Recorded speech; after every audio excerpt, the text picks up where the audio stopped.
ଓଡ଼ିଶାରେ ବିଜେପିର ବଡ଼ ବିଜୟ ପରେ କିଏ ହେବ ମୁଖ୍ୟମନ୍ତ୍ରୀ? ବିଜେପି ଖେଳିପାରେ ସରପ୍ରାଇଜ୍ କାର୍ଡ, ଜାଣନ୍ତୁ କାହା ନାଁକୁ ନେଇ ବଢ଼ୁଛି ଚର୍ଚ୍ଚା। ଓଡ଼ିଶା ରାଜନୀତିରେ ଏଭଳି ପରିବର୍ତ୍ତନ ବୋଧହୁଏ କେହି କେବେ ଭାବିନଥିବେ। ଭାରତୀୟ ଜନତା ପାର୍ଟି ଓଡ଼ିଶାବାସୀଙ୍କ ବିଶ୍ୱାସ ଜିଣିବାରେ ସଫଳ ହୋଇଛି। ଜନାଦେଶ ଆସିବା ପରେ ଏହା ସ୍ପଷ୍ଟ ହୋଇଛି ଯେ ଏଥର ଓଡ଼ିଶାରେ ସରକାର ଗଢ଼ିବ ବିଜେପି।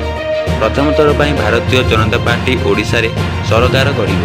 ସରକାର ଗଢ଼ିବା ପାଇଁ ମ୍ୟାଜିକ୍ ନମ୍ବର 76 ଥିବାବେଳେ ବିଜେପି ହାତକୁ ଆସିଛି 78ଟି ଆସନ। ଲୋକସଭାରେ ବି ରେଜଲ୍ଟ ବିଷୟ ହାତେଇଛି ବିଜେପି। ଏହି ବିଜୟ ଭିତରେ ଏବେ ସବୁଠୁ ବଡ଼ ପ୍ରଶ୍ନ, ବିଜେପି ସରକାରରେ କିଏ ହେବ ମୁଖ୍ୟମନ୍ତ୍ରୀ?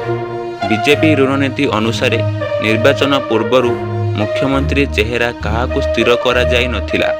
କିନ୍ତୁ ଜୁନ୍ 10 ତାରିଖରେ ଭୁବନେଶ୍ୱରରେ ବିଜେପି ନେତା ମୁଖ୍ୟମନ୍ତ୍ରୀ ଭାବେ ଶପଥ ନେବେ ବୋଲି କହିଥିଲେ ପ୍ରଧାନମନ୍ତ୍ରୀ ନରେନ୍ଦ୍ର ମୋଦି। ଆଉ ଏବେ ସବୁଠୁ ବଡ଼ ପ୍ରଶ୍ନ, 10 ତାରିଖରେ କିଏ ନେବ ମୁଖ୍ୟମନ୍ତ୍ରୀ ଭାବେ ଶପଥ?